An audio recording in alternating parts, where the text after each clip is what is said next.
here on behalf of my good friend. Don't hurt a man. Yeah, what about the Yankees? Well, I'm going to tell you a story about that. Because I was thinking back to, when you mentioned Benjamin Franklin, I was thinking back to Poor Richard's Almanac. I think there's something there. I think Benjamin Franklin once said, "You must pay your bets." I do. I think there's somewhere in Poor Richard's Almanac that he said that. And I'm going to show you the difference between a person who pays their bets and a welcher. I made a bet on the Yankee Texas Rangers series with Governor Perry of Texas. We bet a pair of cowboy boots. Now, why did I do that? Because in 1996, I won a pair of cowboy boots from the mayor of Arlington, Texas, when the Yankees won. There they are, right there. These cowboy boots are my lucky cowboy boots. I just came from Texas, that's why I'm wearing them. And I wore them for every Yankee game since 1996. Do not get near me. So now I've lost cowboy boots to Perry, and today I was on the phone ordering them.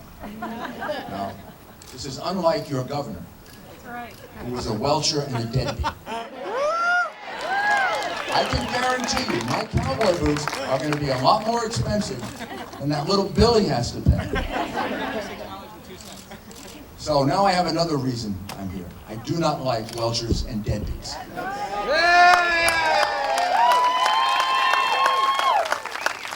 Pay your bet off, O'Malley. The reality is that you know how important this is. My goodness, our country is going in the wrong direction. The state of Maryland is going in the wrong direction, and it's going in that direction faster than it's ever gone in the wrong direction. And we are headed for catastrophe. The debt in Washington is larger than it's ever been, and all they want to do is add to it. And your debt and your taxes and your expenses are going up and up and up. And you've got to do something about it. Being here and rallying is one thing to do. Making sure you vote is the most important thing to do. And making sure you vote to change the direction of the state. I mean, remember that great line that President Reagan had in 1980 that won him the election? He said, "Are you better off now than you were 4 years ago?" Well, are you better off now than you were 4 years ago? No! If you are, you got to be really unusual.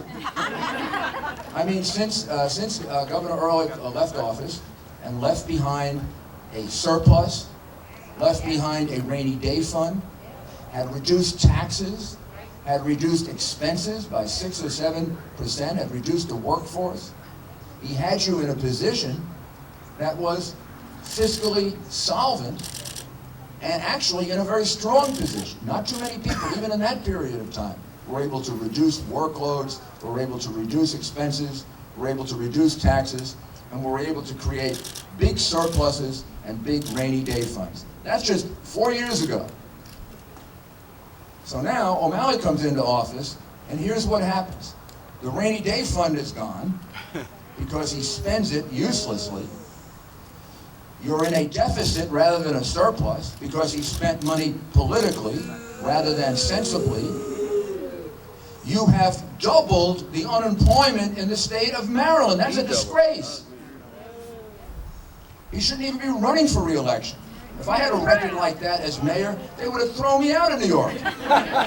Imagine if I had been mayor of New York and I doubled unemployment in 4 years. They would have taken my boots away. But they would have held me accountable for it.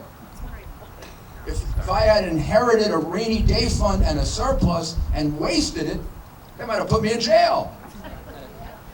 You don't deserve to be governor if you prove you can't govern. You don't deserve to be governor. You don't deserve to be governor if your state has gotten worse while you're governor. What are we doing in public office? What we're doing in public office shouldn't be serving ourselves. What we're doing in public office is improving things for our people.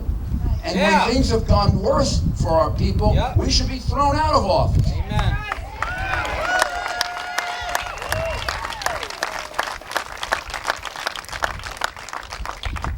We have a serious problem on our borders. We have a serious problem on our borders because when borders are open to illegal immigration, it isn't just about people who come here to work. Because no matter how many come here to work, people who are coming here to commit crimes, people who are coming here to hurt other people who are coming here to steal, and people who are coming here to carry out terrorist acts can sneak in with them. Because you can't find them. Because you can't find them in the large numbers of people that are coming in illegally. And whether this was debatable or not in the past, since we are aware of the fact now that we are at war with Islamic extremist terrorism, we have to not allow people to come into this country illegally. Amen.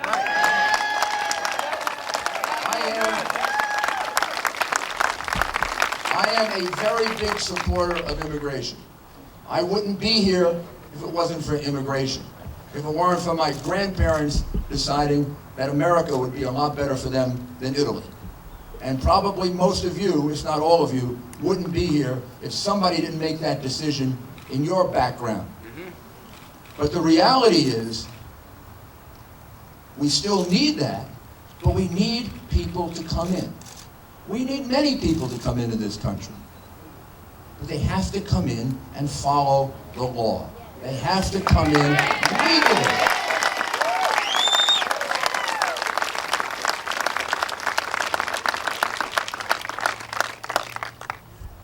Your governor wants to put out a big sign, if he hasn't already put out the big sign, for the state of Maryland: if you're here illegally, come to Maryland. You're a new American. Because they don't want them in Texas illegally. We know they don't want them in Arizona illegally. They don't want them in California illegally. They don't want them in Florida illegally. But you want them here in Maryland illegally.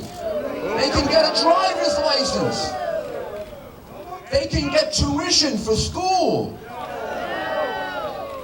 Maybe eventually they'll get homes, and we'll actually throw some people out of jobs and let them get the jobs. Yeah, they're new Americans. Well, that isn't right. And it's not being anti-immigrant to say that. In fact, it's being pro-immigrant to say we have to do away with illegal immigration. And we have to expand legal immigration.